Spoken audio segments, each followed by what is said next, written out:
Calling All Authors, the Your Book, Your Voice podcast, hosted by Robert A. Lane, is on the air, featuring everything you need to know about narrating your own audiobook. But it doesn't stop there.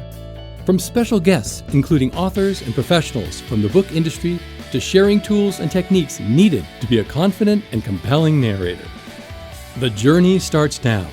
So please welcome your host, Robert A. Lane.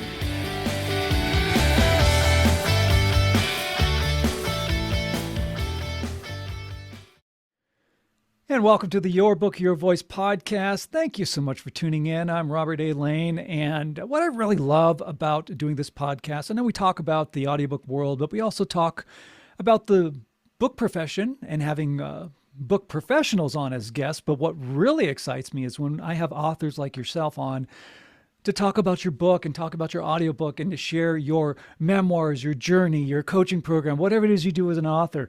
And today is a very special episode, as I am bringing on an incredible author, musician, great narrator, because your audiobook is awesome. Thank you. Yeah. So I had the very best in the biz. You. Thank you. Appreciate that. Yeah. Manny Freiser. Manny Freiser is our very special guest. Appreciate you being here today. Thanks. It's great to be here. Now you've written this incredible memoir, and I know this is like part one of two, which is amazing. Tracks in the Sands of Time is a book that you've written. I know the book version, you published that in I believe it was 2021 when the book came out, roughly. Yeah, it was a couple years ago. Yeah. Yeah. And of course you decided to turn it into an audiobook. Great business decision. That's what all entrepreneurs should do, right? That's Moving right. your business forward. Right. Taking your author brand to the next level. We love that. Yes. But what I love about your book, Manny, is that the way you tell your stories. Because this book, for those of you who may not be familiar with Tracks in the Sands of Time, Manny talks about his life as a musician and the experiences that he's had, which is pretty fascinating. I mean, you hear all these stories about living the rock and roll lifestyle, all these crazy things that have happened. But you see, it doesn't only just happen to famous people. Just because you Led Zeppelin, The Who, these bands that have some crazy stories. But you know what? Getting to that point of fame, you still go through the same process. And that's Wait a minute. I'm not famous? Oh, well, we're going to talk about that. We're going to talk about that. Okay. We're going to dive into your infamy. Yeah, and my infamy. I am infamous. You are infamous. Yeah. But Manny's story is just fascinating. I love, how you started in music and how it took you along this incredible path. And this is a great piece of insight. This is why your memoir is so enjoyable, because it's a great piece. It's just, you're giving this insight of what it was like. Now, your music career basically happened or started in Tucson, Arizona. How did that all begin? What started this whole music journey? Well, there were two paths coming together. One was my own personal path, and the second was the path of music generally at that time. Let's start with generally. The Beatles kicked off a mad scramble to start bands all over this country. Everybody had to join a band. And hey, I was one of them. In 1964, the Beatles came. In 1965, I met some guys and we decided to join forces. But my beginning started writing songs. I started writing songs maybe a couple years before that. And I became friends with a guy named Jerry Kasnitz at the University of Arizona. And Kasnitz, crazy that he was, went on to start an entire genre of rock, but it was one I didn't want to be in, called bubblegum. His roommate, a very quiet guy who later became the biggest movie producer in the world, Jerry Bruckheimer, and I used to comfort ourselves that Kaz, as we called him, was surely going to come up with the next big step. Well, he got kicked out of the university, as was the next big step. And as he left, on his way out the door, and after he left, he told me, and then he told me through letters, 58-page letters, that I was going to be a star, and that he wanted me to get with a band. He wanted me to get live experience, and that was the last thing I wanted. Hmm. I wanted to just write and go in the studio, write and go in the studio. But I had to get live experience. Well, it's a good thing he said that. I met these guys. Jerry Bruckheimer actually took me to one of their rehearsals, and they hated me, and I hated them. So we decided to join forces. As Jerry, as Brucky said as we left, I said, I hate him. He says, it's going to be fine. And it was. We joined forces and named ourselves the Grodes. Don't even ask. I guess it had something to do with the Beatles' Brody or something like that. Um, No, I thought that was like surfer jargon. Oh, yeah, Grody, I think it is Grody. too. Yeah, Beach Boys, Beatles, jargon. It was all around back in 63, 64. Uh-huh. Anyway, so we became the Grodes, and there began our journey. Um, as it was. So that's really interesting. It's funny because you hear about, bands and tensions between musicians and this and that and the other. But what's so funny about your story is that right from the start, you guys hated each other, but you still Well, made it work. yeah, well, it was a little more nuanced, but not much. Yeah. We didn't like each other at first, but once we started playing, and we started playing at the University of Arizona, frat gigs in 2 inches of booze on the floor in fraternity basements, guys actually awfully dragging girls across the floor by their hair. I mean, it was farm animal time, and at first we were awful, and we were really good friends. It was us against the world. And as soon as we started getting good, we started fighting with each other. It was, in this particular case, it was me and the lead guitar player, Smith. Smith could not stand me, and I could not figure out why, although several of my wives have told me why. But, but no, seriously, we just didn't get along. And I really believe that if we had continued to get along, we would have had a chance to do something because we were starting to get good. We were we were stars in Tucson, so to speak. We had top 10 records there all the time. Um, and it just wasn't meant to be. Actually, we stayed friends after that and had many reunion parties here at my house. Wild affairs with the band rocking out and people really enjoying themselves. So, hey, you know, life is uneven. Well, it's interesting that there are some reasons, a lot of reasons why you get to a certain point. I see this with bands, and I've experienced it as well. Being in Right, bands, is you get to a certain point, and then everything falls apart. Like right when you're on the verge of like taking it to the exactly, next level. And exactly. it's interesting how that is. Was it in your case? Was it because you were a songwriter? Maybe they were jealous of your talents, or was it just because they just didn't want to? They felt too comfortable being a big fish in a small pond and didn't want to take a Ah, risk. you hit on one of them. Hmm. Uh, Actually, I'm not going to get into, the thing between me and the guitar player. Yeah, yeah. It was a personal thing, had to do with many things. Hmm. Me being the songwriter, he thought I was trying to take over the band, and I was very democratic, but everybody talked to me. I was the songwriter, the lead singer, and he never ever described me as anything other than the bad rhythm guitar player. But anyway, I still love him to this day, and he passed away several years ago. God rest him.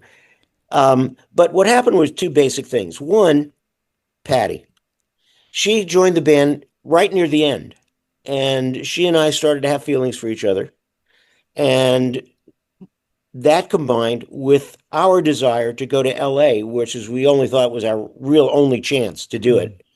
And the band felt differently. They had real big families in Arizona, and they thought the band was a nice hobby, which was great for them. So Patty and I went off to LA, and that's how book one ends. And book two, which is coming soon, is about our adventures in Los Angeles, Patty and me. And it's a darker volume, a little darker because the record business is darker. Uh, Tucson was crazy and filled with fun and music.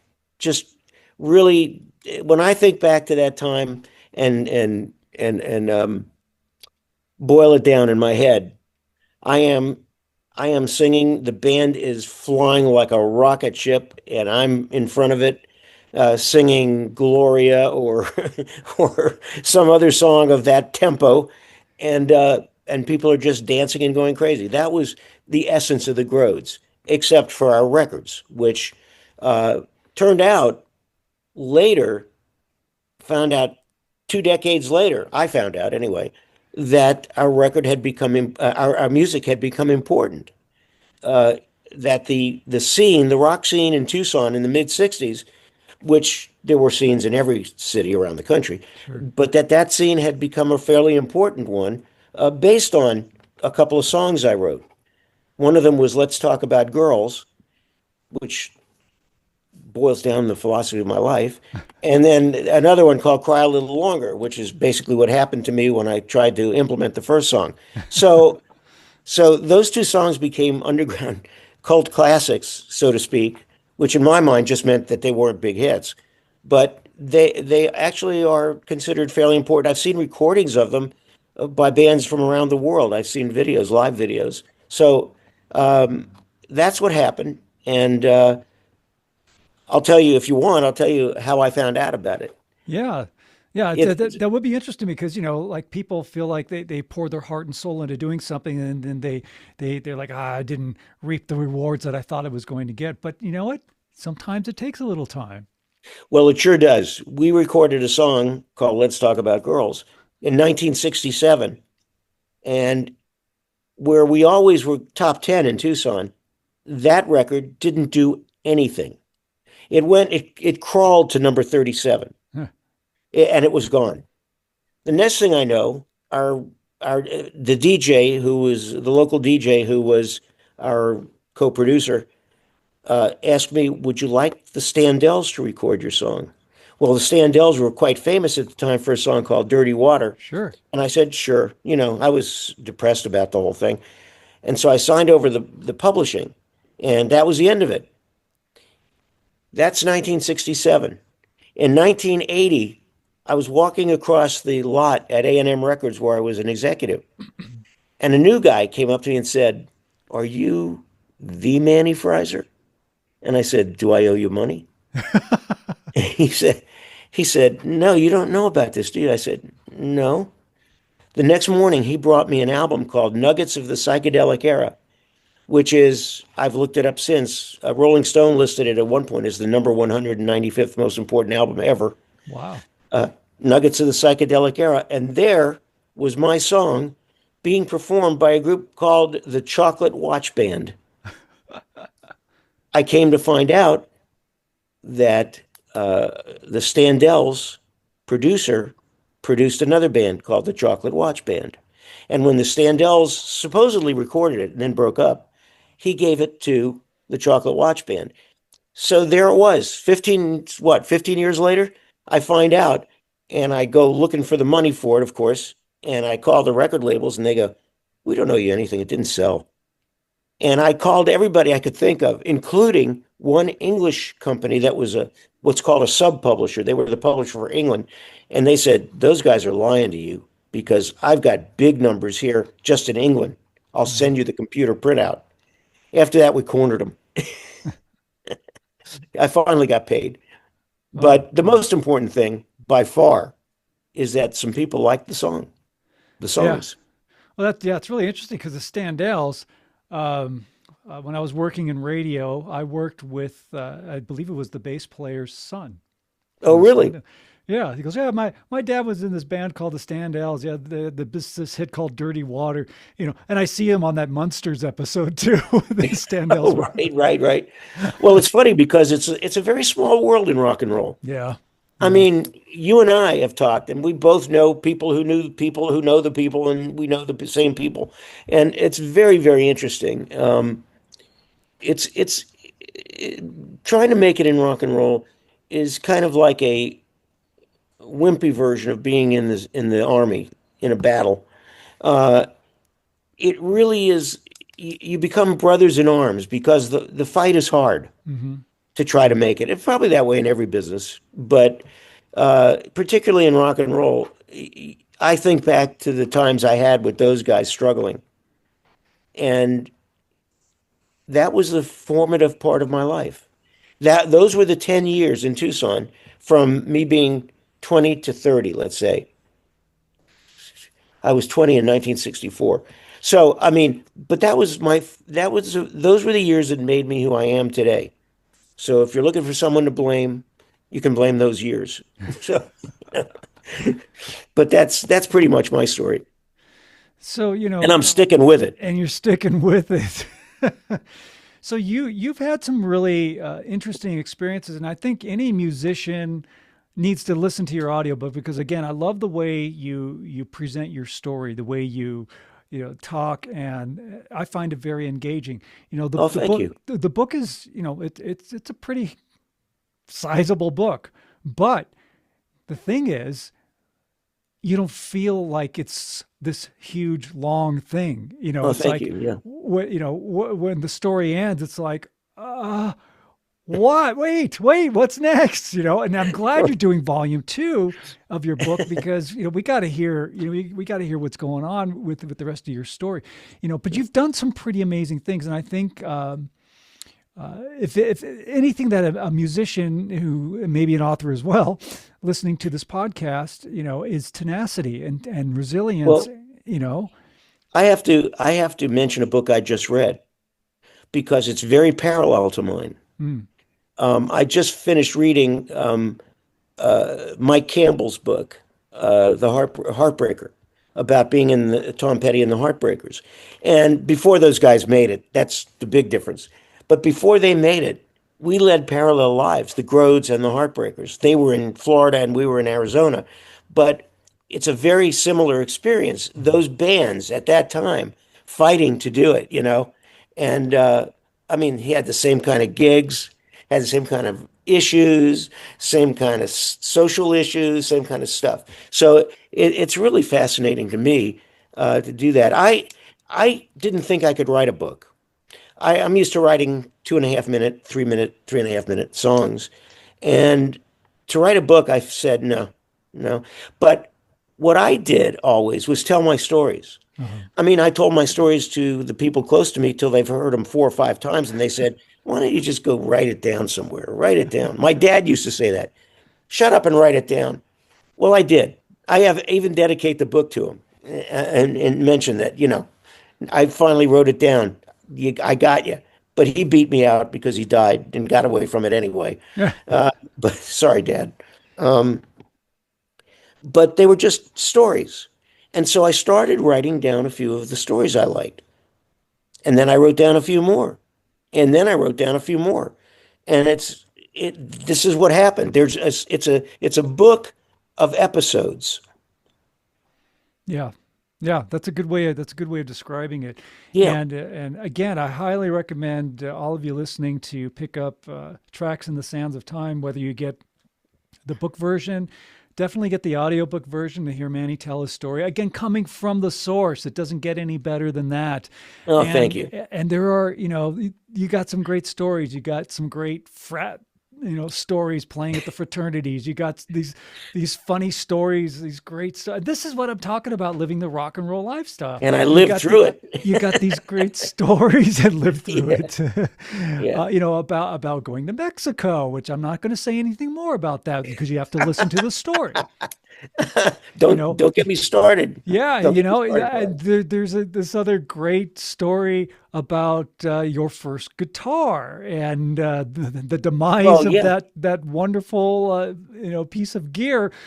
You got to listen to the story. There's another great story you shared about recording in LA and about saving a cat's life on the way to LA, which is you can say it. It was CPR. I administered CPR to a cat. Okay, let's talk. Okay. No.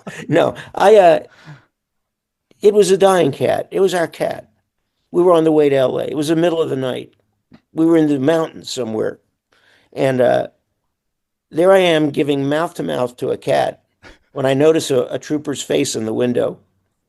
And I look over and he's looking at me with a look on his face like I've never seen before. And he goes, okay.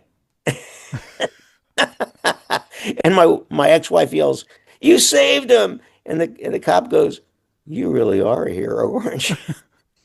It was just part of it. The cat made it. Our marriage didn't. So that's the story of that. There are many other stories, but thank you for mentioning that one. Yeah, no, I mean it's funny, it's entertaining, and Oh, that's thank why you. I really enjoyed this book of yours because it is Well, really entertaining. The stories I you hope you're tell. going to let me say a few words about you Sure, because, why yeah, I not? have to really Okay. because the audiobook was sitting around. I was having trouble finishing the editing of it. And luckily, Robert responded to, I reached out somewhere and Robert responded. And luckily so, because this guy's the best guy in the business. He's legit. He works hard. He took the book, he whipped it into shape, the audio book. He got it up on the platforms where it needed to go, got me started with what I needed to do, and I couldn't be happier and more thankful. I hope that doesn't sound like a cabinet meeting at the White House, but I No, really do appreciate it. no, I appreciate that. And no, it's not like that because you're being honest and legit. Oh, okay. You said that. He said that. I I didn't say said that. that. No, don't let them in. No, I This has appreciate been that. really fun. Yeah, I do appreciate that, Manny, because really the reward for me is when I get to hear the final product and I get so when I'm sucked into the story, that means the narrator, who is the author, did a fantastic job. You did a great job of telling your story and it got me totally engaged and Oh, thank you. I thought you were just being nice when you were saying that before. no, it's true. It's true. Oh, thank you. So there you go, people. If you're an author and you don't have your book into an audiobook, reach out to me, robertlanecoaching.com. Let's Reach out talk. to him. I No, I'm appreciate that. serious. Yeah, and so I know you're working on well, you have your next book. You say you have it written, so It's written, you're and editing I'll it. be needing your services soon. I'm doing a second deep edit, and I figure another couple months it'll be ready to read, and I'll start, you know, putting it up on Kindle and getting the audiobook ready. Yeah, But yeah. definitely going to follow through on that. The two books together are like probably 1,000 pages. I couldn't put it in one book, so I divided it where I got to LA. The first book is from birth until LA, and the second book is from LA until marital death. Yeah. Yeah. Well, again, you've done some great things musically, which I know you're going to share in this new book. You worked for A&M Records. I mean, that's a huge thing that a Oh, lot of people may. it was amazing time in my life. I worked for Quincy Jones Yeah. for 2 years. Although we didn't see much of him, he was with Steven Spielberg at the time doing Color Purple. But we'd see him. He'd call up and ask for Sticks. That's me because I'm on crutches. I gave him that name because I could just imagine what I was going to get. He called everybody by a nickname, and Michael Jackson was Stinky. So I thought Sticks was pretty good. I worked for him for a couple of years. I got to work at A&M, as you said, with Sting. Traveled with those guys a little bit in the Southwest, Hmm.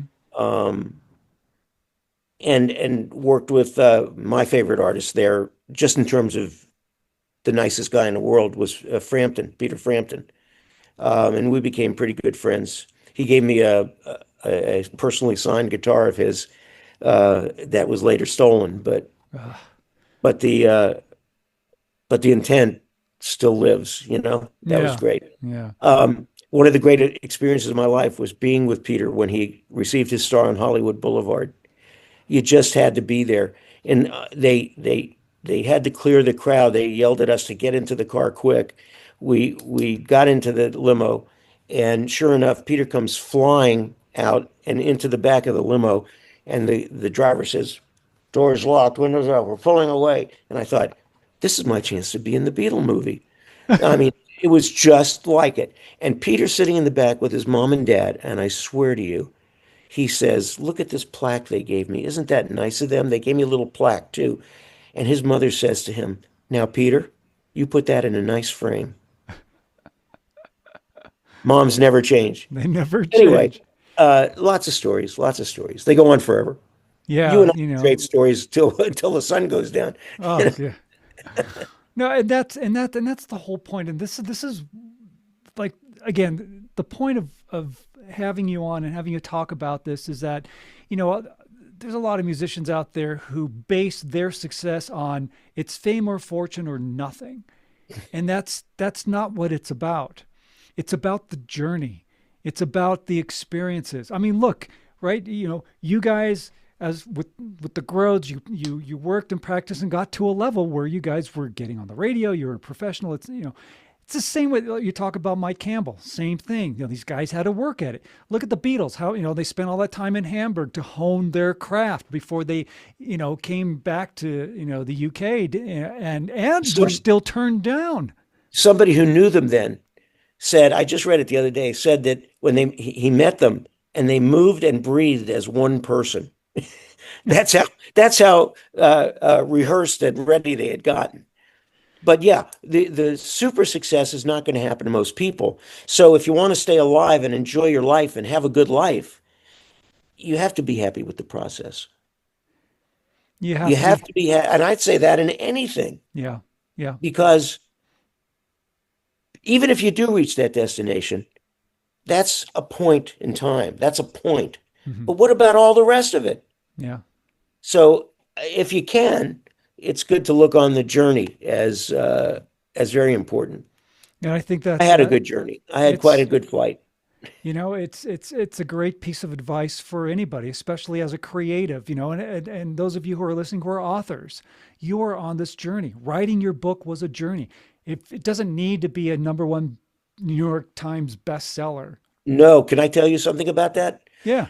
I just have to say that writing this book, and I was writing it so, to have a book and put it out and do that. I didn't know much about how to market it, but I wanted to do it. I have never had an experience like this in my life. And other authors have said the same thing. The writing of it was like therapy. Yes. Going back from a distance, looking at what happened, looking at the people and what happened. You look at it with a much more relaxed and kinder perspective to look at the whole thing. And it just is an incredible experience. It was one of the top experiences, peak experiences of my life to do that, to go back and write about those things and think about them and live in them. Mm-hmm. I did get accused at times by my current wife of living in the past, but, it was an incredible experience. Right. And the thing is, and this is why I'm a big advocate for nonfiction authors, especially to narrate your own audiobook, because it's your story. It's your journey. I couldn't agree more. No one experienced what you experienced, period. Right. Another narrator cannot grasp the emotional aspect, the energy. They didn't live it. They didn't live it. And right. This is why, if there's any author out there who thinks, I don't have the voice, I can't do this. Yes, you can. Because nobody can live your story the way you did. It's coming from the source. Hey, I decided to be a lead singer. I never sang a note in my life. Well, I didn't know what I was doing at first. And I got pretty good by the end. And the same thing with writing. Yeah. And narrating. Yeah. The narration is a very interesting thing. You get the chance to play act your life. Yeah, I mean, you literally get the chance to live it again through even the intonation and the attitude and the whole thing. It's a whole experience by itself that is so worthwhile. So I couldn't speak more highly of doing it, Yeah. And plus you're leaving your legacy in your own voice for generations to come to discover your experience. Yes. And it's not like hearing it from some historian who's writing about somebody else. They didn't live it. Right. Right. And that's a really great thing. It's a great piece of advice and a great way to wrap up the podcast because we're out of time. But well, first of all, I want to thank you so much for joining. Secondly, MannyFreiserSongs.com is your website, correct? That's it. All right. And you can access most of my songs, my lyrics, and stuff like that there. And I'll be adding some blogs to it eventually. It's brand new at this point, so it's very bare bones, but it's there and you can use it as a tool to find stuff. Yeah, absolutely. And all these links, if you want to know about my audiobook coaching program, that's in there. To get in touch with Manny, it's going to be in the descriptions as well. So check that out. And it's a wonderful book, Tracks in the Sands of Time. Grab yourself a copy, get the audiobook especially, because I think you'll really be Call the author, entertained. tell him he's great. Come on. Any TV show roles, movie roles. No, seriously though, you're very nice. And I just have to say, anybody listening to this can tell by hearing you that you're a great guy to work with. So I just have to say that. And it's really true. I really, really appreciate it. Couldn't be more true. Thank you so much, Manny. Again, Manny Freiser, our very special guest. Grab his book, Tracks in the Sands of Time. Go to Amazon and just grab it. It's good. Grab that book. Grab that book. Okay. Thanks, Robert. You're welcome. And this is the Your Book, Your Voice podcast. We'll be back next week, of course, for another exciting edition. I appreciate you. Thanks so much for tuning in. This has been Your Book, Your Voice with host Robert A. Lane. Tune in each week for another powerful and informative episode. And remember, only you can narrate your story the way it's meant to be heard.